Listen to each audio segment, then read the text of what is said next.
ಅರ್ಜುನ ಚನ್ನ ಮಲ್ಲಿಕಾರ್ಜುನ ಚನ್ನ ಮಲ್ಲಿಕಾರ್ಜುನ ಚನ್ನ ಮಲ್ಲಿಕಾರ್ಜುನ ಚನ್ನ ಮಲ್ಲಿಕಾರ್ಜುನ.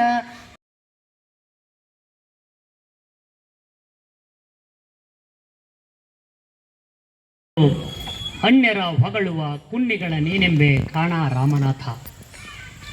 ಈ ನೆಲವನ್ನು ಪಾವನ ಮಾಡಿದ ಎಲ್ಲ ಪೂಜ್ಯರುಗಳ ಪಾದ ಪದ್ಮಗಳಿಗೆ ಭಕ್ತಿಯಿಂದ ಶರಣೆಂದು 12ನೇ ಶತಮಾನವನ್ನು ಸುವರ್ಣ ಯುಗವನ್ನಾಗಿಸಿ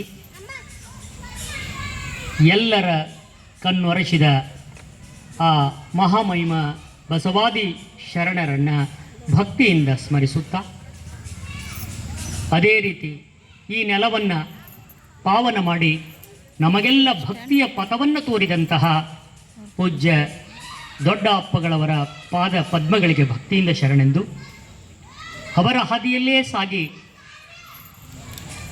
ದುಡ್ಡು ದುಗ್ಗಾನಿಯನ್ನು ಬೇಡದೆ ನಿಮ್ಮ ಚಟಗಳನ್ನು ನನ್ನ ಜೋಳಿಗೆಗೆ ಹಾಕಿ ಎಂದು ಇಡೀ ನಾಡಿನುದ್ದಗಲಕ್ಕೂ ಸಂಚರಿಸಿ ಒಂದು ದಿವ್ಯ ಸಂದೇಶವನ್ನು ಸಾರಿದ ಮಹಾಮಹಿಮ ಮಹಂತ ಅಪ್ಪಗಳವರ ಪಾದಗಳಿಗೆ ಭಕ್ತಿಯಿಂದ ಶರಣೆಂದು, ಅವರಿಗೆ ಮಹಂತ ಅಪ್ಪಗಳವರ ಪಾದ ಪದ್ಮಗಳಿಗೆ ಭಕ್ತಿಯಿಂದ ಶರಣೆಂದು, ಅದೇ ರೀತಿ ಬಿದರ್ದಿಂದ ಬಂದಿರತಕ್ಕಂತಹ ವಚನಶ್ರೀ ತಾಯಿಯವರಿಗೂ ಕೂಡ ಭಕ್ತಿಯಿಂದ ಪುಟನಗೆದಂತಾಯಿತು ಕಾಣ ರಾಮನಾಥ. ಕೇವಲ ಡಾಂಬಿಕವಾಗಿ 3 ಬಳ್ಳಿ ವಿಭೂತಿ ಹಚ್ಕೊಂಡು ಹಂಗ ಮೂಮ್ಮೆ ರಾಮ್ ರಾಮ್ ಬಗಲ್ ಮೇ ಚೂರಿ ಅನ್ನುವಂಗಿದ್ರೆ ಅವ ಭಕ್ತ ಅಲ್ಲ. ಭಕ್ತಿಗೆ ಒಂದಿಷ್ಟು ಇವು ಅದಾವ, ಅವನಿಗೆ ಇರ್ತಕ್ಕಂಥ. ಅದಕ್ಕೆ ಭಕ್ತನ ದರ್ಪಣದಲ್ಲಿ ಮುಖದರ್ಪಣದಲ್ಲಿ ಅಂದ್ರೆ ಮುಖನೇ ಕನ್ನಡಿ ಲಿಂಗವ ಕಾಣಬಹುದು. ಭಕ್ತ ದೇಹಿಕ ದೇವ ಅನಿಶನಾಗಿ ಕೂಡಲ ಸಂಗಮ ದೇವ ಭಕ್ತನ ಅಂತಾರೆ. ಅವ ಮಾತ್ರ ಜಗತ್ತನ್ನ ಬೆಳಗಲಿಕ್ಕೆ. ಈಗ ನಾವೆಲ್ಲ ಸ್ವಾಮಿಗಳ ಪಾದಗಳಿಗೆ ಭಕ್ತಿಯಿಂದ ಶರಣಂತೀವಿ. ಯಾಕೆ? ಅವ್ರು ನಮಗೆ ಒಳ್ಳೆಯ ದಾರಿಯನ್ನು ಹೇಳಿಕೊಡ್ತಾರ.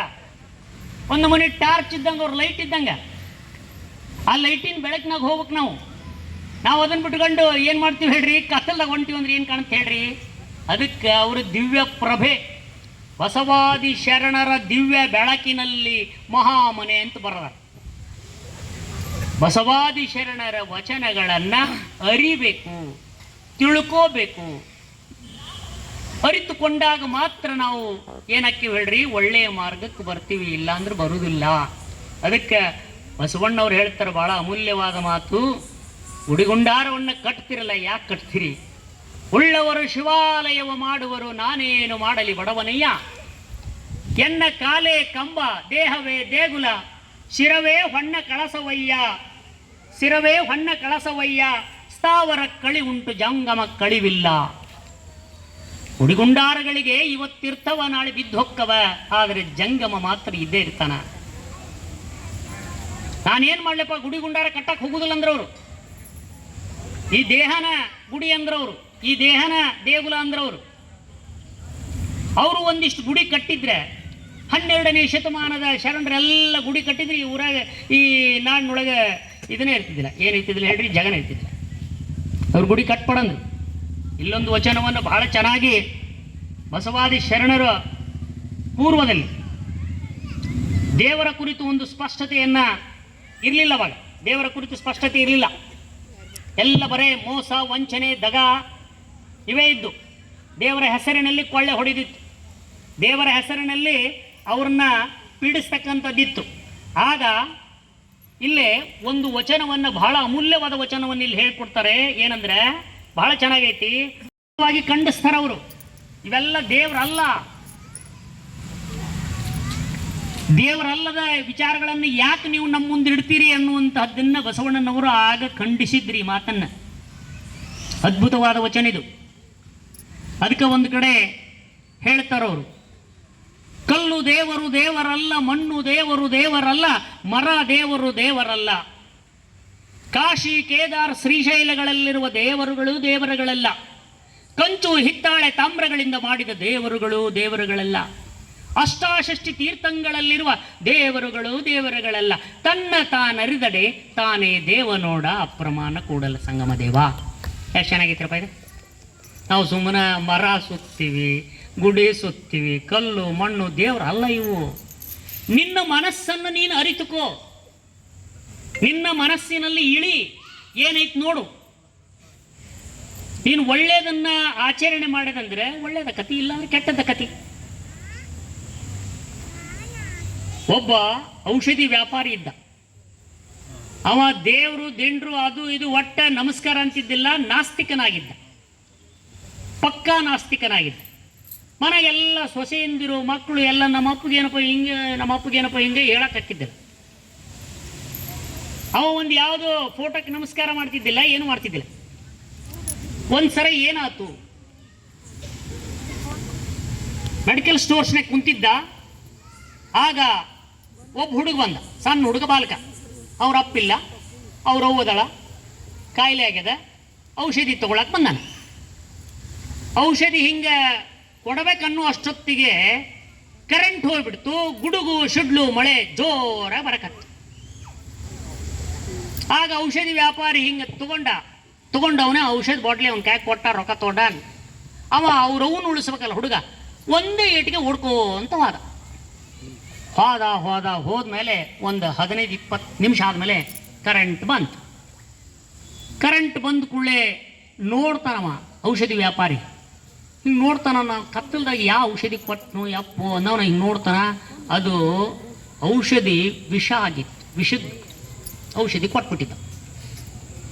ಅಯ್ಯೋ ಇವನು ದೊಡ್ಡ ಅನಾಹುತ ಆತಲ್ಲ, ನನ್ನ ದಿಶೆಯಿಂದಾಗಿ ಒಬ್ಬ ತಾಯಿ ಪ್ರಾಣ ಹೋಗಕತ್ತಲ್ಲ, ಆ ಪಾಪ ಹುಡುಗ ತಬ್ಬಲಿ ಆಗತ್ತಲ್ಲ, ಏನು ಮಾಡೋದಪ್ಪ.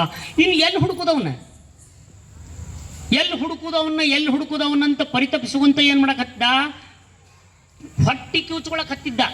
ಏನು ಮಾಡೋದಪ್ಪ, ಒಂದು ಜೀವ ನನ್ನಿಂದ ಹೆಣ ಆಗ್ತತ್ತಲ್ಲ, ಹೆಂಗೆ ಮಾಡೋದು.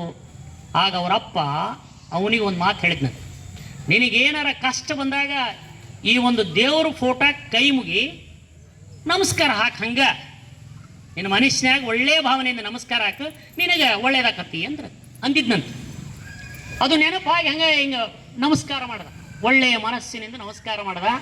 ನಮಸ್ಕಾರ ಮಾಡಿ 10 ನಿಮಿಷ ಆದಮೇಲೆ ಹುಡುಗ ಮತ್ತೆ ವಾಪಸ್ ಓಡ್ಕೊತ ಬಂದ. ಸೌಕರ್ಯ ನೀವು ಔಷಧ ಕೊಟ್ಟಿದ್ರಲ್ರಿ,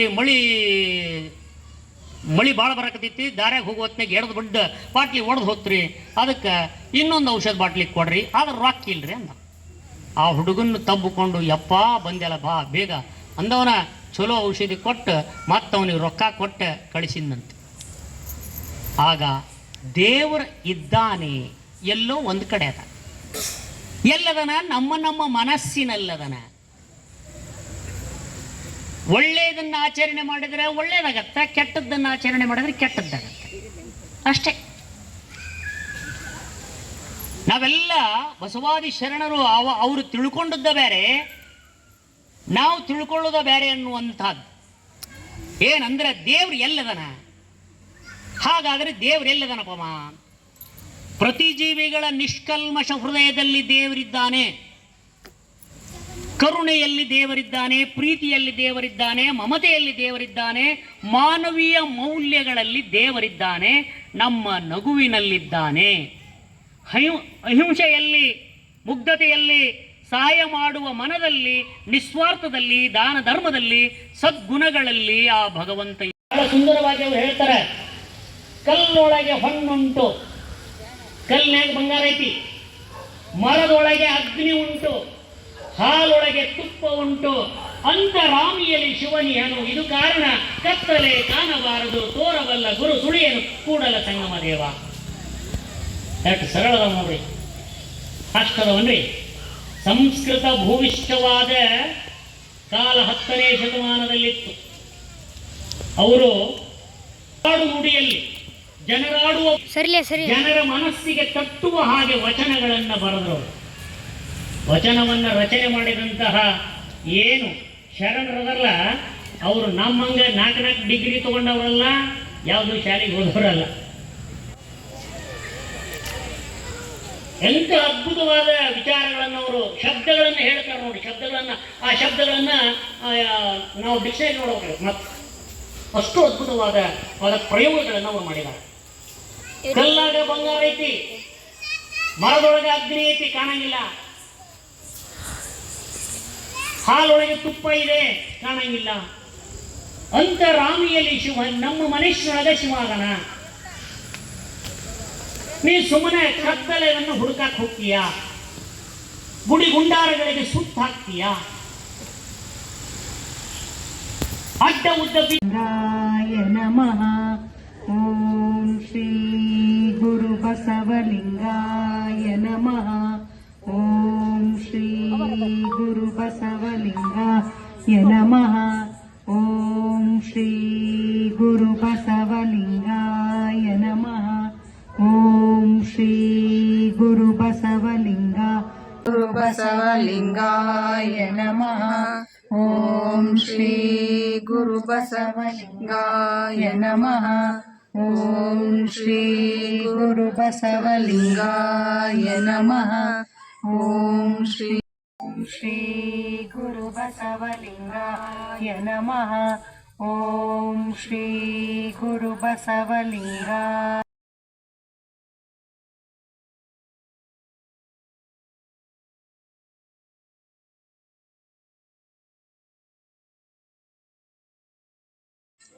ಹೇಳಿದರು, ತನ್ನ ತಾನರಿದವನೇ ತಾನೇ ದೇವರು. ದೇವರಂದ್ರೆ ಈ ಸೃಷ್ಟಿ ಸ್ಥಿತಿ ಲಯಗೆ ಒಳಗಾದಂಥ ಕರ್ತ ಯಾರು? ಅವನು ದೇವರು. ಇಲ್ಲಿ ನಮ್ಮ ಭಾರತ ದೇಶದಲ್ಲಿ 330 ಕೋಟಿ ದೇವಸ್ಥಾನಗಳು ನಿರ್ಮಾಣ ಆಗಿವೆ. ಏನಿದ್ರು ವ್ಯವಸ್ಥೆ ಮಾಡಿಸ್ತೀನಿ ಅಂತ ಕೊಂಡದ್ದಲ್ಲ, ಸರಳವಾಗಿ ಕೆಲಸ ನಡೆಸ್ತೈತಿ. ಇವತ್ತು ಬೆಳಗ್ಗೆಯಿಂದ ನಾವು ಖಾಲಿ ಇರಲಿಲ್ಲ, ಏನೇನೋ ಟೆನ್ಷನ್ನು, ಮನೆಯೊಳಗೇನು ಪರ್ಸ್ನಲ್ ನಮ್ಮ ಕೆಲಸ ಇರ್ತಿರ್ತಾವ, ಏನೇನೋ ಇದ್ದು. ಅದಕ್ಕಾಗಿ ಗಿರ್ಜಕ್ಕಗೊಂದು ಮಾತು ಹೇಳಿದೆ, ಹಿಂಗೆ ನೋಡ್ರಿ ಯಾಕ ಅಂತ.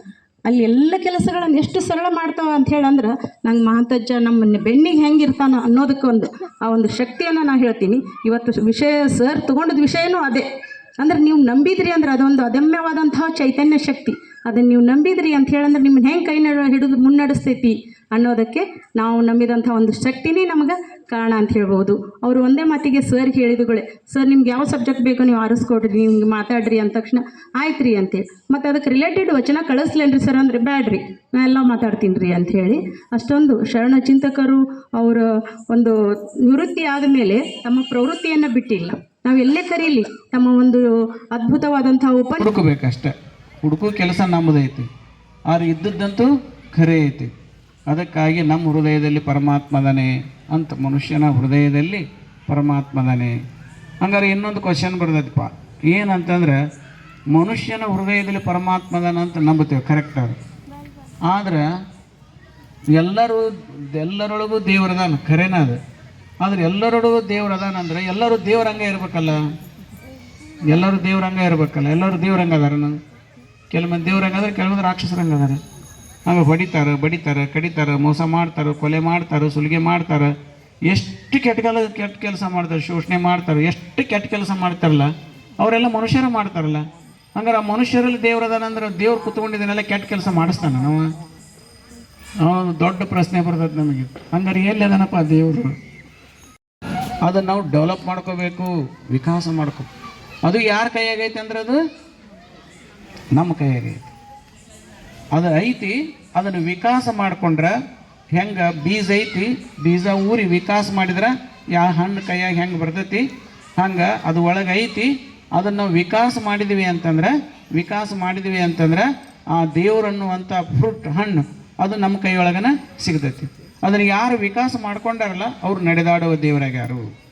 ಬಸವಣ್ಣವರಾಗಲಿ, ಅಲ್ಲಂಪುರದವ್ರು ಅಕ್ಕಮಹಾದೇವಿ ಆಗಲಿ, ಚಂದ ಬಸವಣ್ಣವರಾಗಲಿ, ವಿಜಯ ಮಹಾಂತಶಿವಳಾಗಲಿ, ಸಜ್ಜೋಳು ಶರಣಮ್ಮರಾಗಲಿ, ಹೇಮರೆಡ್ಡಿ ಮಲ್ಲಮ್ಮರಾಗಲಿ, ಎಲ್ಲ ತಾಯಂದ್ರೆ ಎಲ್ಲ ಮಹಾ ತಪಸ್ವಿಗಳಾಗ್ಯಾರಲ್ಲ, ಅವರು ಒಳಗಿದ್ದದ್ದನ್ನು ವಿಕಾಸ ಮಾಡ್ಕೊಂಡ್ರು. ಅವ್ರು ಏನಾದ್ರೂ ನಡೆದಾಡುವ ದೇವರಾದ್ರು. ಯಾರು ವಿಕಾಸ ಮಾಡ್ಕೊಂಡಿಲ್ಲ, ಬರೀ ಬೀಜ ಇಟ್ಕೊಂಡು ಕುಂತೀವಿ ಮನ್ಯಾಗ, ಮುಂದೆ ಸ್ವಲ್ಪ ದಿವಸ ಬೀಜ ಕೊಳಿತಾವೆ, ಮುಂದೆ ಹಣ್ಣು ಇಲ್ಲ, ಕಾಯಿ ಇಲ್ಲ, ಏನಿಲ್ಲ, ಹಂಗೆ ಹೋಗ್ಬಿಡ್ತಾವೆ.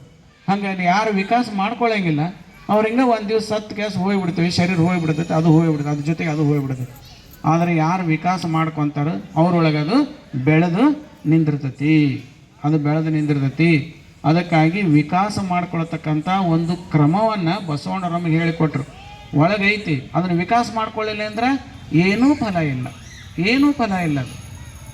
ಈಗ ಬೀಜವನ್ನು ವಿಕಾಸ ಮಾಡಲಿಲ್ಲ ಅಂದ್ರೆ ಒಂದು ಏನೂ ಬರೋಂಗಿಲ್ಲ, ಅದು ಕೊಳತು ಹೋಗ್ಬಿಡ್ತೈತೆ. ಅದು ಹಂಗೆ ನಮ್ಮೊಳಗೆ ಐತಿ, ಅದನ್ನು ವಿಕಾಸ ಮಾಡ್ಕೊಳ್ಳಿಲ್ಲ ಅಂದರೆ ನಾವು ಹಂಗೆ ಸತ್ತು ಹೋಕ್ಕೀವಿ, ಏನೂ ನಮ್ಗೆ ಅನುಭವ ಬರೋಂಗಿಲ್ಲ, ಏನೂ ಅನುಭವ ಬರೋಂಗಿಲ್ಲ. ದೇವ್ರು ನಿಮ್ಮೊಳಗೆ ಅದನ್ನು ಎಲ್ಲಿ ಅದನ್ನು ದೇವ್ರೊಳಗೆ ನಮ್ಮೊಳಗೆ ಎಲ್ಲ ತೋರಿಸಂದ್ರೆ ಎಲ್ಲಿಂದ ತೋರಿಸ್ಬೇಕು? ಹಂಗೆ ಬೀಜದೊಳಗೆ ಗಿಡ ಹೊಡೆದು ತೋರಿಸಂದ್ರೆ ಬೀಜ ಹೊಡೆದು ಎಲ್ಲಿ ತೋರಿಸ್ಬೇಕು? ಗಿಡ ಬರೋಂಗೇ ಇಲ್ಲ, ಬೀಜದೊಳಗೆ ಇರೋಂಗೇ ಇಲ್ಲ ಅದು. ಹಂಗೆ ನಮ್ಮೊಳಗಿರುವಂಥ ದೇವರನ್ನು ವಿಕಾಸ ಮಾಡ್ಕೊಳ್ಳಕನ ಬಸವಣ್ಣವರು ಲಿಂಗ ಕೊಟ್ಟಾರ. ಲಿಂಗ ಕೊಟ್ಟದ್ದೇನೆಂದ್ರೆ ನಮ್ಮೊಳಗಿದ್ದಂಥ ಆ ದೈವತ್ವವನ್ನು ವಿಕಾಸ ಮಾಡೋದು. ಆ ಲಿಂಗ ಜಗದಗಲವಾಗಿರ್ತಕ್ಕಂಥ ಚೈತನ್ಯ ನಮ್ಮ ಕೈಯೊಳಗೆ ಬಂದೈತಿ. ಆ ಚೈತನ್ಯದೊಳಗೆ ನಮ್ಮ ಮನಸ್ಸು ಬೇರಿಬೇಕು. ನಮ್ಮ ಮನಸ್ಸು ಬೇರಿತೆ ಅಂದ್ರೆ ಈ ಮನಸ್ಸು ಆ ಲಿಂಗ ಸ್ವರೂಪನ ಆಗಿ ಹೋಗ್ಬಿಡ್ತೈತಿ. ಅವಾಗ ಈ ಮನಸ್ಸು ಯಾವಾಗ ಲಿಂಗ ಸ್ವರೂಪ ಆಯ್ತು ಅವಾಗ ಈ ಮನುಷ್ಯ ನಡೆದಾಡೋ ದೇವ್ರಕ್ಕನ. ಈ ಮನುಷ್ಯ ಇರೋದು ಯಾರ ಕೈಯಾಗಂದ್ರೆ ಮನಸ್ಸಿನ ಕೈಯಾಗದ. ನೀವು ಯಾರ ಕೈಯಾಗದ? ಮನಸ್ಸಿನ ಕೈಯಾಗದ. ಮನಸ್ಸು ಮಂಗ್ಯಾನಂಗೆ ಐತಿ ಅದು. ಅದಕ್ಕೆ ಮನುಷ್ಯ ಮಂಗ್ಯಾನಂಗೆ ಜಿಗಿದಾಡ್ತಾನೆ, ಮಂಗ್ಯಾನಂಗೆ ವಿಚಾರ ಮಾಡ್ತಾನೆ. ಅದಕ್ಕಾಗಿ ಈ ಮನಸ್ಸು ಅಲ್ಲೇ ಇಲ್ಲಿ ಹರಿತಕ್ಕಂಥ ಮನಸ್ಸನ್ನು ಲಿಂಗದಲ್ಲಿ ಲೀನ ಮಾಡಬೇಕು, ಲಿಂಗದಲ್ಲಿ ಬೆರೆಸಬೇಕು. ಲಿಂಗದಲ್ಲಿ ಆ ಮನಸ್ಸನ್ನು ಬೆರೆಸ್ಬೇಕದು. ಲಿಂಗದಲ್ಲಿ ಮನಸ್ಸು ಬೆರಿತಂತಂದ್ರೆ ಅವಾಗ ಆ ಚೈತನ್ಯ ಏನೈತಲ್ಲ, ಲಿಂಗದ ಚೈತನ್ಯ ಐತಲ್ಲ, ಆ ಚೈತನ್ಯ ಈ ಮನಸ್ಸಿಗೆ ಬಂದ್ಬಿಡ್ತೈತೆ. ಅವಾಗ ಈ ಮನಸ್ಸು ಏನಾಗತ್ತೆ? ಲಿಂಗ ಸ್ವರೂಪ ಆಗತ್ತೆ. ಅವಾಗ ಆ ಲಿಂಗದಲ್ಲಿ ಏನೊಂದು ಶಕ್ತಿ ಐತಿ ಆ ಶಕ್ತಿ ಮನಸ್ಸಿಗೆ ಬಂದ್ಬಿಡ್ತೈತೆ. ಅವಾಗ ಮನುಷ್ಯ ನಡೆದಾಡುವ ದೇವರಕ್ಕನೇ ಲಿಂಗವ ಪೂಜಿಸಿ ಲಿಂಗವೇ ಆದರು. ದೊಡ್ಡದವ್ರು ಹೇಳ್ತಿದ್ರಿ ಮಾತು ಮೇಲೆ ಲಿಂಗವ ಪೂಜಿಸಿ ಲಿಂಗವೇ ಆದರು. ನಾವು ಮನಸ್ಸು ಬೆರೆಸುವ ಹೊತ್ನ್ಯಾಗ ಅದು ಮನಸ್ಸು ಶುದ್ಧ ಆದ್ರಷ್ಟೇ ಬೆರಿತೈತೆ. ಅದು ಮನಸ್ಸು ಶುದ್ಧ ಆಗಲಿಲ್ಲ ಅಂದ್ರೆ ಬೆರೆಯಂಗಿಲ್ಲ. ಅದು ಹಾಲಿನೊಳಗೆ ಸಕ್ಕರೆ ಬೆರಿತೈತಿ, ಹಳಕ್ ಇರ್ತೈತಿ. ಆದ್ರೆ ಅದು ಹಳಕ್ಕಿದ್ದಾಗ ಸಕ್ಕರೆಗೆ ಹಾಲಿಗೆ ಹೊಂದಾಣಿಕೆ ಆಗಂಗಿಲ್ಲ, ಅದು ಅಂಶ ಅದರ ಬಿಡಂಗಿಲ್ಲ. ಅದು ಸಕ್ಕರೆ ಕರಗಬೇಕದು. ಕರಗಿದಾಗ ಸಕ್ಕರೆ ತನ್ನ ಅಸ್ತಿತ್ವ ಕಳ್ಕೊತೈತಿ. ಆ ಸಕ್ಕರೆಗೆ ಯಾವ ಸ್ವರೂಪ ಬರ್ತೈತೆ ಅಂದ್ರೆ ಹಾಲಿನ ಸ್ವರೂಪ ಬರ್ತೈತಿ. ಹಂಗೆ ಈ ಮನಸ್ಸು ಶುದ್ಧವಾಗಿ ಹೋಗ್ಬೇಕು. ದ್ವೇಷ, ಅಸೂಯೆ, ಮತ್ಸರ ಇವೆಲ್ಲ ಗಂಟುಗಳಿದ್ದಂಗೆ ನಾವು ಲಿಂಗ ನೋಡ್ತಾ ಇದೆ ಅಂದರೆ ಅದು ಮನಸ್ಸು ಶುದ್ಧಿ ಹಾಕೋಂತ ಹೋಗ್ಬಿಡ್ತೈತಿ. ಶುದ್ಧವಾದ ಮನಸ್ಸು ಲಿಂಗದೊಳಗೆ ಸೇರ್ಕೊಂಡ್ಬಿಡ್ತೈತಿ. ನಾ ಯಾರೋ ಅವ್ರು ಯಾರೋ ಏನೂ ಗೊತ್ತಾಗಂಗಿಲ್ಲ, ನಾ ಅದೇನೇನೋದು ಗೊತ್ತಾಗಂಗಿಲ್ಲ, ನಾ ಇಲ್ಲ ಅನ್ನೋದು ಗೊತ್ತಾಗಂಗಿಲ್ಲ. ಅದು ಮನಸ್ಸು ಪೂರ್ಣ ಲಿಂಗದಲ್ಲಿ ಏನಾಗಿಬಿಡ್ತದೆ, ಮನಸ್ಸು ಲೀನಾಗಿ ಹೋಗ್ಬಿಡ್ತೈತಿ. ಅವಾಗ ಆ ಮನಸ್ಸಿಗೆ ಲಿಂಗದ ಶಕ್ತಿನ ಬಂದುಬಿಡ್ತೈತಿ. ಆ ಮನಸ್ಸಿಗೆ ಯಾವ ಲಿಂಗದ ಶಕ್ತಿ ಬರ್ತೈತಿ, ಆವಾಗ ಆ ಮನುಷ್ಯ ಏನಾಕಾರ ನಡೆದಾಡೋ ದೇವ್ರ ಅವನ ಮನಸ್ಸು ಲಿಂಗ ಸ್ವರೂಪ ಆಗಿಬಿಡ್ತೈತಿ. ಲಿಂಗ ಸ್ವರೂಪ ಅದು ಎಲ್ಲ ಲಿಂಗದ ಗುಣಗಳೆಲ್ಲ ಬರ್ತಾವೆ. ಲಿಂಗದ ಗುಣಗಳಂದ್ರೆ ಏನು? ಲಿಂಗದ ಗುಣ ಅರಿವು ಬರ್ತೈತಿ, ಜ್ಞಾನ ಬರ್ತೈತಿ, ತಿಳುವಳಿಕೆ ಬರ್ತೈತಿ, ಕ್ಷಮಾಗುಣ ಬರ್ತೈತಿ, ದಯಾ ಗುಣ ಬರ್ತೈತಿ, ಅಂತಃಕರಣ ಬರ್ತೈತಿ. ಎಲ್ಲ ದೈವಿ ಗುಣಗಳೆಲ್ಲ ಬಂದ್ಬಿಡ್ತಾವೆ. ಅದಕ್ಕಾಗಿ ಅಂಥದ್ದೊಂದು ಸಾಧನೆಯನ್ನು ಮಾಡೋಕೆ ಅಪ್ಪ ಬಸವಣ್ಣವ್ರು ಲಿಂಗ ಕೊಟ್ಟಾರ. ಇದಕ್ಕೆ ಜಾತಿ ಇಲ್ಲ, ಧರ್ಮ ಇಲ್ಲ. ಯಾರು ತಮ್ಮ ಮನಸ್ಸನ್ನು ಲಿಂಗ ಸ್ವರೂಪ ಮಾಡ್ಬೇಕಂತ ಅಪೇಕ್ಷೆ ಮಾಡ್ಕೊತಾರೋ ಅವರೆಲ್ಲರೂ ಈ ಲಿಂಗ ಯೋಗವನ್ನು ಮಾಡ್ಬೇಕು. ಏನಪ್ಪ ಬೆಳತನಕ ಮಾಡ್ಕೊ 3 ತಾಸು ಮಾಡ್ಬೇಕಂತ ಏನು ಅನ್ಬೇಡ್ರಿ. ದಿವ್ಸಕ್ಕೆ 15 ನಿಮಿಷ ಮಾಡಿದ್ರೆ ಸಾಕು. ಅದು ಏನಪ್ಪ ನೀವು ಕೈಯಲ್ಲಿ ಲಿಂಗ ಹಿಡ್ಕೊಂಡು ಸುಮ್ಮನೆ ನೋಡ್ಕೊತ ಕುಂತು ಬಿಡ್ರಿ. ನೋಡ್ಕೊತ ಕುಂತು ಬಿಡೋದು 15-20 ನಿಮಿಷ ನೋಡ್ಕೊತ ಕುಂತು ಬಿಡ್ರಿ. ಅದು ಮನಸ್ಸು ಎತ್ತಲಾಗಾರ ಹೋಗ್ಲಿ. ಅದು ಆ ಮನಸ್ಸಿನ ಬಗ್ಗೆ ಲಕ್ಷ ಕೊಡೋಕೆ ಹೋಗ್ಬೇಡ್ರಿ. ಮುಂದೆ ಆಟೋಮೆಟಿಕ್ ಲಿಂಗ ಏನೈತಲ್ಲ ಮನಸ್ಸನ್ನು ತನ್ನ ಕಡೆ ಜಕ್ಕೊಂಡ್ಬಿಡ್ತೈತೆ.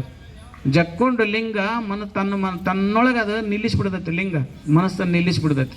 ತನ್ನ ಕೆಲಸ ಮಾಡ್ತೈತೆ ಅದು ಲಿಂಗ.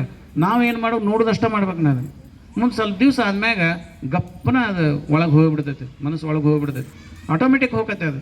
ಅದಕ್ಕೆ ನಮ್ಮ ಸಾಧನೆ ಏನಪ್ಪ ಅಂತಂದರೆ ಒಂದು 15 ನಿಟ್ಟುಪುಟ್ಟಾಗಿ ನಾವು ಎಲ್ಲಿನೂ ಅಗಲಾರದಂದ್ರೆ ಒಂದು ದಿವ್ಸ ಮಾಡೋದು, ಒಂದು ದಿವ್ಸ ಬಿಡೋದು, ಒಂದು ದಿವ್ಸ ಮಾಡೋದು, ಒಂದು ದಿವ್ಸ ಬಿಡೋದು ಮಾಡಬಾರ್ದು. ಅದಕ್ಕೆ ಹಂಗೆ ಮಾಡಬಾರ್ದು. ಅದನ್ನು ನಾವು ರಾತ್ರಿ ವೇಳೆಯಲ್ಲಿ, ಹಗಲಿ ವೇಳೆಯಲ್ಲಿ, ಬೆಳಗಿನ ಜಾವ ಯಾವಾಗಾರ ಒಂದು 15-20 ನಿಮಿಷ ನಮ್ಮ ಟೈಮ್ ಸಿಕ್ಕಾಗ 15-20 ನಿಮಿಷ ನೋಡಿ ಅದ್ರ ನೆಸಿಕ್ಲೆ ನೋಡೋದು ಭಾಳ ಚಲೋ. ನೋಡ್ಕೊಂಡು ಕೈ ಬಿಟ್ಟರೆ ಮುಗಿದೋತು. ಹಿಂಗೆ ಅದಕ್ಕೊಂದು ಹಸಿವು ಉಂಟಾಕತ್ತೆ. ಅದಕ್ಕೆ ನೋಡ್ಕೊಂತ ನೀವು ಸಾಧನೆ ಮಾಡಿರಿ. ನೀವು ಅದ್ಭುತವಾದಂಥ ಅದರಂಥ ಮೆಡಿಟೇಷನ್, ಅದರಂಥ ಶುದ್ಧವಾದ ಮನಸ್ಸು ಜಗತ್ತಿನಲ್ಲಿ ಯಾವುದು ಮಾಡಿದರೂ ಸಿಗಂಗಿಲ್ಲ ಅಂತ ನನಗೆ ಅನಿಸುತ್ತೆ. ಅಷ್ಟು ಚಲೋ ಇರ್ತೈತೆ ಅದು. ಅದಕ್ಕಾಗಿ ತಾವು ಅದನ್ನು ಸಾಧನೆ ಮಾಡಿರಿ. ಅದರ ಅನುಭವ ಆಕತಿ. ಅನುಭವ ಆದಮೇಲೆ ಹಂಗೆ ಹೇಳ್ಬೇಕಂದ್ರೆ ನೀವೇ ಹೇಳಕ್ಕೆ ಚಾಲು ಮಾಡ್ತೀರಿ ಅವಾಗ. ಆದರೆ ನೀವು ಅದನ್ನು ಲಿಂಗ ಯೋಗವನ್ನು ಮಾಡಿರಿ. ನಿಮಗೊಂದು ಘಟನೆ ಹೇಳ್ತೀನಿ. ಆ ಘಟನೆ ಹೇಳಿ ನಾನು ಮಾತು ಮುಗಿಸ್ಬಿಡ್ತೇನೆ. ಈಗ ನಾಳೆ 25ನೇ ತಾರೀಕಿನ ದಿವಸ ಬೆಲ್ದಾಳ್ ಸ್ಯಾಂಡ್ರ್ ಇಲ್ಲಿಗೆ ಬರ್ತಾರೆ. ಅವರು ಬೆಲ್ದಾಳ್ ಸ್ಯಾಂಡ್ರ್ ಅಂತಾರಂದ್ರೆ ಅಲ್ಲೇನು ಅರಿವು ವಿಕಾಸ ಆಗಿ ಹೋಯ್ತು. ಎಷ್ಟು ಈ ಮಹಾಯೋಗಿ ಆದ್ರೆ ಸದಾ ಶರಣಮ್ಮರ ಎಲ್ಲ ಜಗತ್ತುಗಳೆಲ್ಲ ಉತ್ತಕ ಸಾಷ್ಟಾಂಗ ಹಾಕಿದ್ರು. ಹಂಗೆ ಇವತ್ತು ಬೆಲ್ದಾಳ್ ಸ್ಯಾಂಡ್ರ್ ಏನದಾರಲ್ಲ 3ನೇ ಸಾಲಿ ಕಲ್ತಾರ. ಅದ್ರಾಗೆ ಹಿಂದಿ ಬರ್ತೈತಿ, ಸಂಸ್ಕೃತ ಬರ್ತೈತಿ, ಕನ್ನಡದ ಚಲೋ ಪಂಡಿತರು ಅದಾರ, ಚಲೋ ಅಧ್ಯಯನ ಮಾಡ್ತಾರೆ. ಎಷ್ಟು ದೊಡ್ಡ ದೊಡ್ಡ ಪುಸ್ತಕ ಬರ್ದಾರ, ಎಂತೆಂಥ ದೊಡ್ಡ ದೊಡ್ಡ ಪುಸ್ತಕ ಬರ್ದಾರ ಅವರು. PhD ಆದವ್ರಿಗೆ ಬರೆಯೋಕೆ ಬರೋಂಗಿಲ್ಲ ಅಂತ ಆ ಪುಸ್ತಕವನ್ನು ರೆಫರ್ ಮಾಡಿ PhD ಮಾಡಕತ್ತಾರೆ. ಮತ್ತು ನಮ್ಮ ಶರಣರ ಮೇಲೆ PhD ಮಾಡ್ಯಾರ. ಎಂತೆಂಥ ದೊಡ್ಡ ದೊಡ್ಡ ಶರಣರು ತಪಸ್ಸುಗಳೆಲ್ಲ ಅವರಿಗೆ ನಮಸ್ಕಾರ ಮಾಡ್ತಾರೆ. ಇದು ಎದರ ಮಹಿಮೆ ಅಂತಂದ್ರೆ ಲಿಂಗದ ಮಹಿಮೆ. ಇಷ್ಟಲಿಂಗ ಯೋಗವನ್ನು ಮಾಡೋದ್ರ ಮೂಲಕ ಸಾಮಾನ್ಯವಾದಂಥ ವ್ಯಕ್ತಿನ ಅಸಾಮಾನ್ಯವಾದಂಥ ಸ್ಥಿತಿ ಕರ್ಕೊಂಡೋಗತಿ, ಮನುಷ್ಯನನ್ನು ದೇವರನ್ನಾಗಿ ಮಾಡ್ತತಿ. ಅದಕ್ಕೆ ಅಂಥ ಅದ್ಭುತವಾದಂಥ ಶಕ್ತಿ ಲಿಂಗದಲ್ಲಿ ಐತಿ. ಮನುಷ್ಯನನ್ನೇ ದೇವರನ್ನಾಗಿ ಮಾಡತೈತೆ ಲಿಂಗ, ಒಂದು ಲಿಂಗ. ಅದಕ್ಕಾಗಿ ನಾವು ಅದನ್ನು ಲಿಂಗ ಯೋಗವನ್ನು ನಾವು ಮಾಡಬೇಕು. ಲಿಂಗ ಯೋಗ ಮಾಡಿದ್ವಿ ಅಂದ್ರೆ 100% ಅದ್ರಾಗೇನು ನೋ ಡೌಟ್ ಅದು. ಅದ್ರ ನಿರ್ದಿಷ್ಟವಾಗಿ ನಾವು ಕಂಟಿನ್ಯೂಸ್ ಆಗಿ 15 ನಿಮಿಷ ಆದರೂ ಮಾಡಬೇಕು. 15 ನಿಮಿಷ ಮಾಡಿರಿ, ಮುಂದೆ ಅದು ಎಟ್ಟಿಗೆ ಕರ್ಕೊಂಡು ಹೋಗತ್ತೆ, ದಾನ ಕರ್ಕೊಂಡು ಹೋಗುತ್ತೆ ಅದು. ಅದಕ್ಕಾಗಿ ಅದನ್ನು ಮಾಡಬೇಕು. ಅಲ್ಲಿ ಏನೈತಲ್ಲ ನಮಗೆ ಶುದ್ಧವಾದ ಮನಸ್ಸಿನಲ್ಲಿ ಅರಿವು ತಿಳುವಳಿಕೆ ಬರೋದು. ಅದೇ ಅರಿವು ಅಂದ್ರೆ ಗುರು, ಅದೇ ಅರಿವಿನ ಸ್ವರೂಪದಲ್ಲಿ ಅದು ವಿಕಾಸಕ್ಕೊಂತ ಬರ್ತೈತಿ. ಮುಂದೆ ಅವನೇ ನಡೆದಾಡುವ ದೇವರಾಗಿಬಿಡ್ತಾನೆ. ಅದಕ್ಕೆ ಇಂಡಿಪೆಂಡೆಂಟ್ ಬಾಡಿ ಇಲ್ಲ. ಅದಕ್ಕೆ ಚೈತನ್ಯಕ್ಕೆ ಇಂಡಿಪೆಂಡೆಂಟ್ ಬಾಡಿ ಇಲ್ಲ. ಎಲ್ಲೋ ಒಂದು ಚೈತನ್ಯ ಐತಿ, ಇಂಡಿಪೆಂಡೆಂಟ್ ಬಾಡಿ ಐತಿ ಅಂತಿಲ್ಲ. ಏನೇನು ಎಲ್ಲರೂ ಜೀವರಾಶಿಗಳೆಲ್ಲ ಅದು ಹರಿದು ಬಂದಿರ್ತೈತಿ, ಅದು ಅಷ್ಟ್ರ ಕಡೆ ಬಂದುಬಿಟ್ಟಿರ್ತೈತಿ. ಯಾರು ಅದನ್ನು ವಿಕಾಸ ಮಾಡ್ಕೊತಾರೆ ಅಲ್ಲಿ ತಲೆ ಎತ್ತಿ ನಿಂತು ಬಿಡ್ತೈತಿ, ಅದಷ್ಟೇ. ಅದಕ್ಕಾಗಿ ಎಲ್ಲ ಜೀವರಾಶಿಗಳಲ್ಲಿ ಇರ್ತೈತಿ. ಆದರೆ ಎಲ್ಲ ಜೀವರಾಶಿಗಳಿಗೆ ಹೆಂಗೆ ವಿಕಾಸ ಮಾಡ್ಕೊಂಡು ಜ್ಞಾನ ಹೋಗಿಲ್ಲ. ಅದಕ್ಕೆ ಮನುಷ್ಯನಿಗೆ ಮಾತ್ರ ಅದು ಜ್ಞಾನ ಐತಿ. ಅದಕ್ಕೆ ಮನುಷ್ಯ ನಡೆದಾಡೋ ದೇವರಾಗ್ಯಾನ. ನಾಯಿನರಿ ಯಾವುದು ನಡೆದಾಡೋ ದೇವರಾಗಿಲ್ಲ ಅವು, ಆದ್ರೆ ಮನುಷ್ಯ ಮಾತ್ರ ನಡೆದಾಡೋ ದೇವರಾಗಿ. ಅದರಲ್ಲಿ ಐತೆ, ಅದ್ರಾಗ ಇದ್ರೆ ಅದಕ್ಕೆ ಐತೆ ಅನ್ನೋದು ಗೊತ್ತಿಲ್ಲ, ಅದಕ್ಕೆ ಆ ಜ್ಞಾನ ಇಲ್ಲ ಅದಕ್ಕೆ.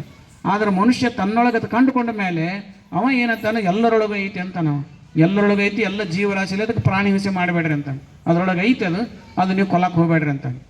ಮಹಾವೀರನು ಅದನ್ನೇ ಹೇಳಿದ್ರು, ಬುದ್ಧ ಅದನ್ನೇ ಹೇಳಿದ್ರು, ಎಲ್ಲರೂ ಪ್ರಾಣಿ ಹಿಂಸೆ ಮಾಡಬೇಡ್ರಿ ಅಂದ್ರೆ. ಯಾಕಂದ್ರೆ ಒಳಗೆ ತಮ್ಮ ಕಳ್ಕೊಂಡಿದ್ರಲ್ಲ, ನನ್ನೊಳಗೆ ಹೆಂಗೈತಿ ಎಲ್ಲ ಜೀವರಾಶಿಯಲ್ಲಿ ಐತಿ ಅಂತ ಕಂಡುಬಿಡ್ತಾರೆ ಅವರು. ಅದಕ್ಕೆ ಪ್ರಾಣಿ ಹಿಂಸೆ ಮಾಡಬೇಡ್ರಿ. ಅದಕ್ಕೆ ಇದನ್ನು ನಮ್ಮೊಳಗೆ ನಾವು ಕಂಡ್ವಿ ಅಂತಂದ್ರೆ ಎಲ್ಲರೊಳಗೆ ಅದನ್ನು ಕಾಣ್ತೀವಿ. ನಮ್ಮೊಳಗೆ ನಾವು ಕಂಡುಕೊಂಡ್ವಿ ಅಂದರೆ ಎಲ್ಲರೊಳಗೆ ಅದನ್ನು ಕಾಣ್ತೀವಿ. ಅದಕ್ಕಾಗಿ ನಮ್ಮೊಳಗೆ ನಾವು ಮೊದಲು ಕಾಣ್ಕೋಬೇಕು. ಮುಂದೆ ಅದು ಎಲ್ಲರೊಳಗೂ ಕಾಣ್ತೈತೆ, ಅದು ಅಷ್ಟರೊಳಗೂ ಕಾಣ್ತೈತೆ ಅದು. ಅದಕ್ಕೆ ಆ ದೃಷ್ಟಿಯಿಂದ ಸಾಧನೆಯನ್ನು ಮಾಡೋದು ಅಂತ ನಮ್ಮ ಕೆಲಸ. ದಿನಕ್ಕೊಂದು 15 ನಿಮಿಷ ಅದನ್ನು ಮಾಡಿರಿ. ಹುಡುಗರು ಭಯಂಕರ ಶಾರ್ಪ್ ಆಗು, ದೃಷ್ಟಿ ಹೋಗೋದು ಭಾರಿ ಶಾರ್ಪ್ ಆಗ, ಭಯಂಕರ ಇಂಟೆಲಿಜೆಂಟ್ ಆಕಾರ ಹುಡುಗರು. ಅದನ್ನೇನು ಮನಸ್ಸು ಚಂಚಲತೆ ಹೋಗೇ ಬಿಡ್ತದೆ. ಒಂದು ಸಲ ಓದಿರಿ ಅಂದ್ರೆ ಗ್ರಾಸ್ಪಿಂಗ್ ಪವರ್ ಭಾರಿ ಬಂದ್ಬಿಡ್ತದೆ. ಬ್ಲಾಟಿಂಗ್ ಪೇಪರ್ ಏನು ಓದ್ತಾನೆ ಹಿಡ್ಕೊಂಡ್ಬಿಡ್ತಾನೆ, ಅಷ್ಟು ಚಲೋ ಮೈಂಡ್ ಆಕತಿ. ಅದಕ್ಕಾಗಿ ಮಕ್ಕಳಿಗೆ ಒಂದು 5 ನಿಮಿಷ ಕೈಯಲ್ಲಿ ಲಿಂಗ ನೋಡ್ಕೊಂಡು, ಲಿಂಗ ನೋಡಪ್ಪ ನೋಡು, ನಾನು ನೋಡ್ತೇನೆ. 5 ನಿಮಿಷ ತಾಯಿ ನೋಡ್ಕೊತ ಕುಂಡಿರ್ಬೇಕು ಅದನ್ನು. ನೀನು ನೋಡು, ಆನಂತರ ಊಟ ಕೊಡ್ತೇನೆ ನಾನು. ಇದನ್ನೊಂದು ಅಭ್ಯಾಸ ಮಾಡಿಸ್ರಿ ಮಕ್ಕಳಿಗೆ. ಎಷ್ಟು ಶಾಣ್ಯರ ಆಕಾರ ನೋಡ್ರಿ, ಎಷ್ಟು ಇಂಟೆಲಿಜೆಂಟ್ ಆಕಾರ ಅವರು. ಅದಕ್ಕಾಗಿ ಆ ರೀತಿಯಾಗಿ ತಾವು ಮಾಡಬೇಕು ಅಂತ ಹೇಳಿ